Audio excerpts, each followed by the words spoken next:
salva-me e serei salvo, porque tu és o meu louvor. Mais uma vez, olha, você vê que tem alguns acentos, ele vai dizer, salva-me, parece que ele está conversando. E se você for ver, ao mesmo tempo parece que ele está orando, salva-me, Senhor, e sararei, salva-me e serei salvo, porque tu és o meu louvor. Pode tomar nos seus assentos. Ao mesmo tempo, nesse meu louvor, tu és o meu auxílio. Olha, igreja, eu confesso que eu gosto de estudar para trazer uma mensagem, mas falta de tempo para ler a Bíblia. Mas quando eu abri a Bíblia nesse versículo, e esse versículo ele comoveu muito meu coração, porque eu também vi nesse exato momento. É claro que se você leu esse texto, só apenas esse versículo e não o contexto todo, você não vai entender o que Jeremias ele estava passando. Mas só ao ver esse único versículo que nós lemos, você vai entender que ele está passando por um momento de crise, um momento difícil, um momento de dor, um momento de perda, um momento de aflição, um momento de perseguição. E se você for meditar nesse texto, você vai ver o quanto Jeremias sofreu, porque nós só lembra do capítulo de número 1, verso de número 5, quando Deus vai falar para Jeremias que ele diz que ele é uma criança e Deus responde para ele que desde o ventre da sua mãe ele já conhecia, já tinha santificado e dado a nação como profeta. Coisa é que quando uma pessoa ainda adolescente, Deus já tinha chamado o ministério na sua vida, mas ele não entendia nada das coisas espirituais, jamais passou pela sua cabeça que servir a Deus, pregar o Evangelho, estar na igreja, iria passar por um momento no qual ele passou. É fácil você falar de um profeta, como todos nós conhecemos na Bíblia, de nome por nome.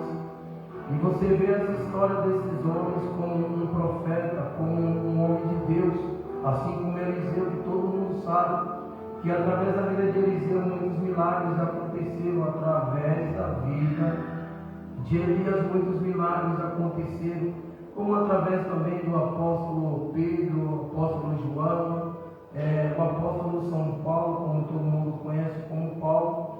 Mas se você olhar, nós só contamos a história desses homens, histórias lindas e bonitas, mas a gente não foca naquilo que também eles passaram, porque o ministério chamado na vida de alguém não é só apenas um mar de rosa. Quando eu olho lá para Mateus capítulo de número 4, que a Bíblia vai dizer que o Filho de Deus ele foi levado ao deserto, foi impelido ao deserto para ser tentado pelo diabo. E você vê que mesmo sendo Filho de Deus, ele teve um processo muito grande, frente a frente com o diabo, e ali ele faz as suas oferendas.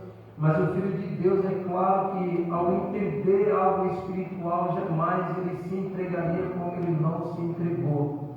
Voltando para o livro de Jeremias, capítulo de número 17, versículo de número 14, você vai ver o Jeremias que no capítulo de número 1, a ele sendo uma criança com a idade de 9 anos de idade, ele começa a pregar o Evangelho, e as mensagens de Jeremias não eram uma mensagem doce. A mensagem de Jeremias era uma mensagem muito pesada, onde feria muitas vidas, onde pessoas não gostavam. Vocês acham que somente no dia de hoje que as pessoas não aceitam a verdade do Evangelho?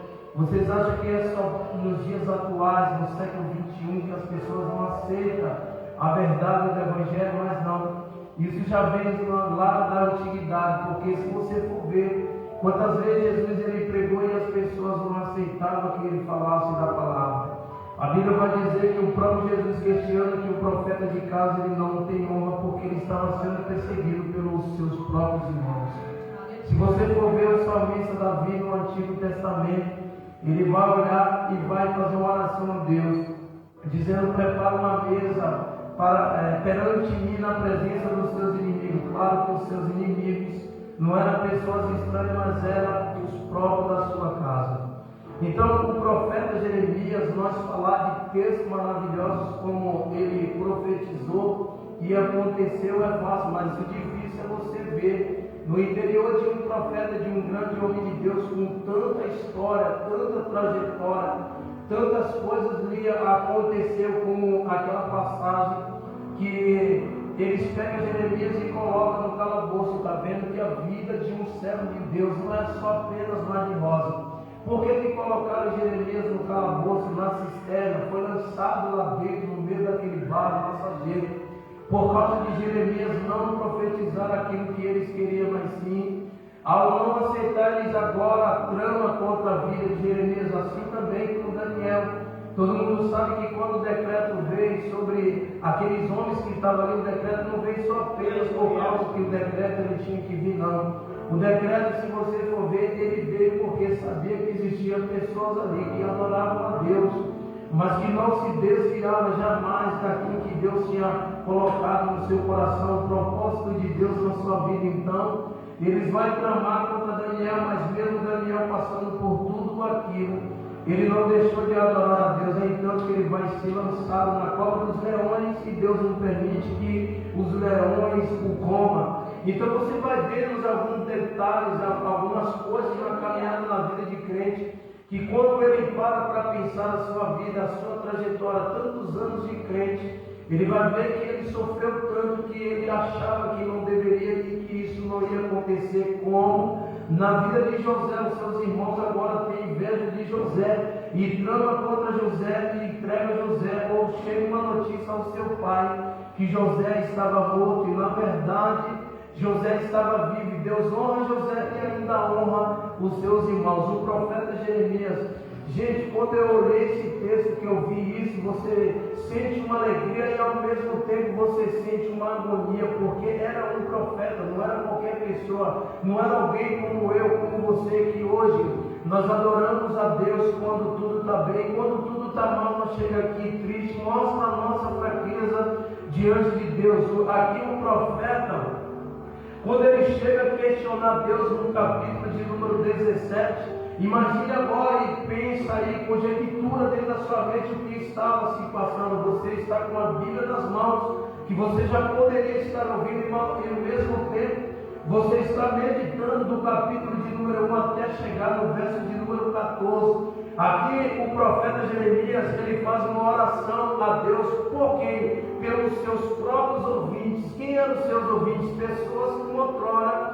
eles estavam sentados dentro do templo, ou na igreja, como se diz hoje. Estavam sentados que ouviu o profeta pregando. Agora imagine quantas vezes o profeta pregou e alertaram a ele. Só que aqui você vê uma viravolta, que de tanto Jeremias pregar e ensinar para eles o que era certo, o que era errado, mas chegou um momento que eles agora se revoltam com Jeremias. Como assim? Eu não entendi.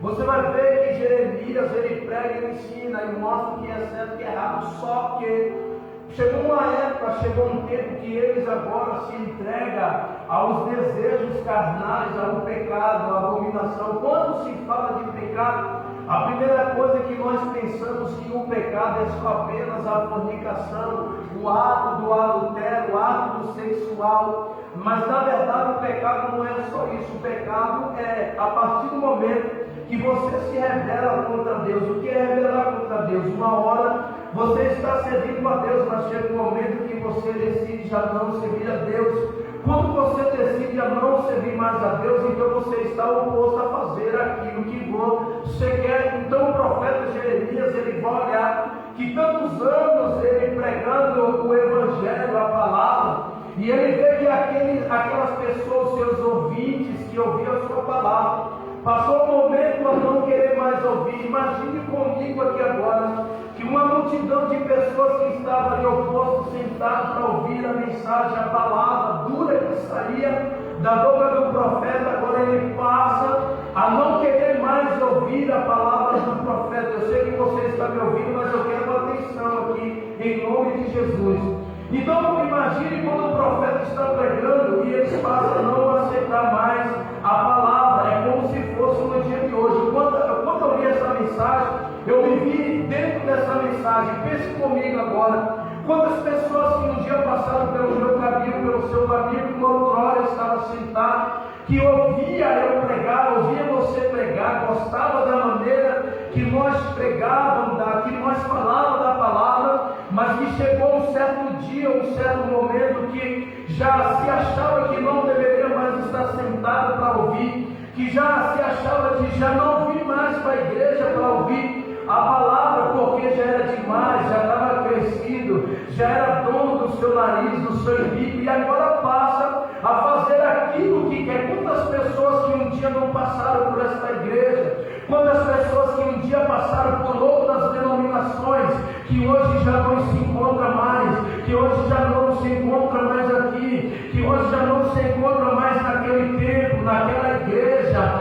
naquele lugar, que hoje voltaram para o mundo, que hoje estão nas drogas, que estão na bebida, que estão aprofundados no tráfico, que estão aprofundados no pecado, desejos carnais, as bebedices, baladas. Quantas pessoas que nós conhecemos aqui, eu me vi também numa grande revolta, porque o profeta aqui, ele pregava para pessoas, e essas próprias pessoas foram pessoas que se levantaram contra ele, foram pessoas que agora apontavam, caluniavam ele. Eu vou dizer para você que não entendeu, aquelas pessoas que ele pregou um dia, são aquelas pessoas agora que se tornaram inimigo do profeta. Não é o profeta que tornou inimigo deles, foram eles próprios que agora se tornou inimigo do profeta. Agora imagine comigo, uma pessoa que um dia andou com você, comeu com você, falava com você, uma pessoa que um dia serviu a Deus com você, mas que hoje estão do outro lado, do outro partido. Jamais ele vai querer ser seu amigo, jamais ele vai falar a mesma língua que você fala,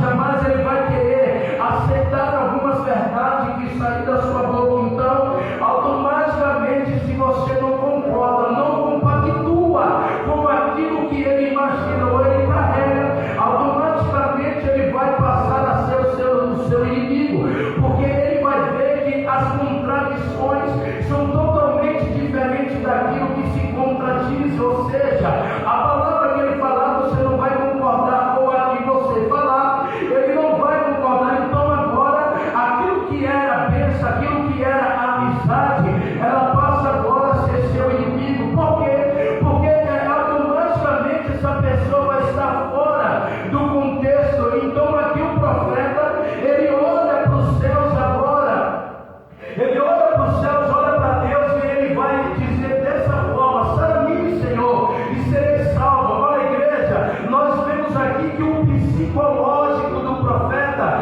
estava muito abatido, ferido. Em outras palavras, o profeta dizendo: sai-me, Senhor, ele quer dizer: Senhor, a minha alma está ferida, a minha alma ela está angustiada, está abatida, está machucada, eu não sei mais o que fazer. Olha, a pior coisa que tem são pessoas ingratas, são pessoas que um dia passou pela sua vida, são pessoas que um dia você estendeu as mãos, mas que agora passa do outro lado e finge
te conhece é uma coisa. Mas você ter problema com pessoas que um dia andou lado a lado com você é outra. Quando eu li esse texto, eu fiquei ali, doeu minha alma, me alegrou, me entristeceu. E passou um filme na minha cabeça. Eu falei, Senhor, quantas pessoas que um dia não passou na minha vida? Quantas que eu não queria que tivesse comigo? E quantas que não me feriu? E quantas que não armaram ciladas contra mim? E quantas que um dia não me acusou? Quantas que um dia não me apontou? Quantas que um dia não quis me ver no barro, na lama? E passou esse filme na minha cabeça. Só que as pessoas acham que por você ter um nome, um cargo, você tem que ser o super-herói. Você tem que ser o Máscara, o Homem-Aranha, que escala as montanhas. Que para você ter um tal cargo, você tem que ser o forte. Você tem que ser uma pedra, a rocha, como o Senhor falou para Pedro. Mas não, todos esses que têm um cargo, qual seja ele, vai chegar nesses momentos. O profeta, olha, ele poderia fazer uma oração e pedir para Deus fazer alguma coisa, matar, livrar. Não. Imagine quantas vezes ele deitou na sua cama e não conseguiu dormir. Porque a pior ferida não é que está do lado de fora. A pior ferida não é aquela que alguém está vendo. Porque, olha, preste bem atenção. Do lado de fora é fácil, as pessoas verem, ela vai olhar para você e vai dizer assim, olha, vai passar, vai cicatrizar, vai dar tudo certo. Isso é só uma fase. Mas só que existem feridas na vida de pessoas que servem a Deus que é do lado de dentro e ninguém consegue ver. Do lado de fora alguém aplica um remédio, alguém faz alguma coisa, mas do lado de dentro ninguém consegue. O Senhor está dizendo somente aqui é um profeta, igreja. Coloca você agora no teu lugar e fique olhando para o profeta. Um cara forte que enfrentou batalhas, guerras. Só que ele está tendo uma guerra contra ele mesmo. E não é que ele procurou, porque quando se procura é uma coisa, mas quando não se procura e ela chega é outra. E ele está envolvido em uma guerra, e essa guerra é espiritual, é na alma. Os seus ouvintes aqui se revoltam e se levantam contra ele. A primeira coisa que eles cometeram, não querer mais ouvir a voz do profeta, porque tem pessoas assim. Não querer ouvir mais a orientação, que é a pior coisa que tem é quando você já não quer mais a orientação. E a primeira coisa que veio, a queda. É inevitável. Aqui eles caíram. E a pior coisa que tem, quando se fala um profeta, eu não só me refiro ao profeta, eu me refiro ao profeta e ao pastor ao mesmo tempo. A pior coisa que tem é quando alguém cai. A maior decepção é quando alguém cai. Porque você percebe que você está perdendo para o diabo. O diabo está te vencendo. Você não consegue trazer alguém para a igreja, mas o diabo consegue tirar alguém de dentro da igreja. Isso é uma das maiores feridas. O profeta, ele está no meio de uma guerra que, para ele aqui, ele enxerga que ele está perdendo. Porque os seus ouvintes agora já não quis mais ouvir, mas eles seguiram os seus desejos. Cometeram pecados, cometeram adultérios, cometeram muitos erros diante de Deus. Então o profeta ele se sente o quê? Fracassado por causa do erro de alguém. Não tem nada a ver com ele. Só que isso não basta. São os próprios que se levantam contra ele. São os próprios que acusam ele. É assim que acontece hoje. Nós estamos vivendo assim. São os próprios que agora caluniam ele. Ele diz, sai a mim, Senhor. Então, quando ele diz sai a mim, ele não está com nenhum corte. Ele não está com nenhum hematoma. Mas ele está com uma ferida dentro da sua alma, do seu coração. E ele sabia que amigos, parentes, pessoas, por máximo se você falasse, não ia mudar nada. Porque tem pessoas que eram desse jeito. Às vezes desabafa com todo mundo. Sempre tem um amigo, uma vizinha, um vizinho, um parente, que ao invés, oh meu Deus, desceu. E ao invés de desabafar com Deus, vai desabafar com pessoas. Vai adiantar o quê? Vai aumentar a ferida. E o Senhor está dizendo assim: desabafe comigo. Aleluia. Ah, mas desabafar com Deus demora. Tem que ir para o joelho. Tem que ir para o joelho, tem que orar, tem que chorar. É assim que nós temos que fazer, mas nós não queremos que alguém já que ouça a minha história, alguém que ouça a minha conversa e dê um palpite. O que você acha? Eu estou certo ou estou errado? Ah, ninguém vai dizer que você está errado. Todo mundo vai dizer: você está certo. Você não está errado. Só que o profeta, ele entende que ninguém poderia curar, porque é interior, é dentro. E ninguém vê, por mais que alguém olhasse para ele e dissesse: ó, está tudo bem, mas por dentro está ferido. Por dentro está machucado. Então, olha, eu estou pregando para alguém aqui que eu estou sentindo. Olha, você pode provar que está tudo legal, mas na verdade tem uma ferida dentro de você que está te corroendo. Uma ferida que parece que ao invés de curar, está abrindo mais uma cratera. E é isso que te machuca e te fere, e te deixa mais ainda por baixo.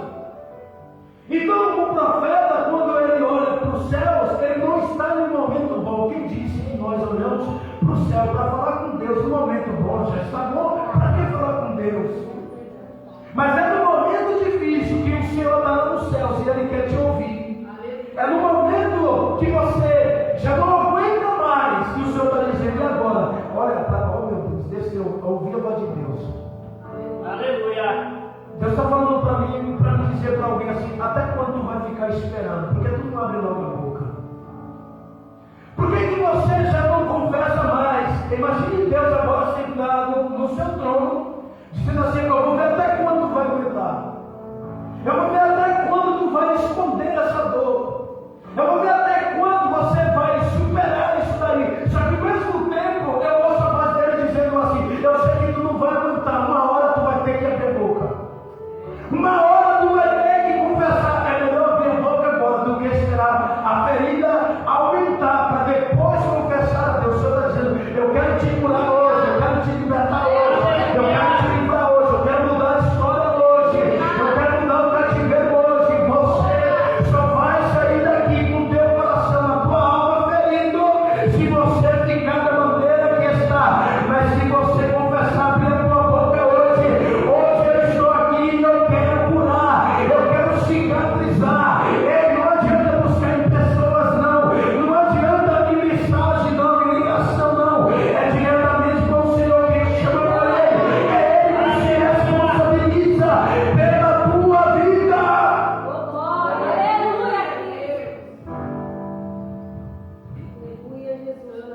Salva-me e serei salvo. Por que ele não falou isso para alguém? Falou para o Senhor. Porque tu és o meu louvor. Em outras palavras, tu és o meu auxílio. Aleluia. Como nós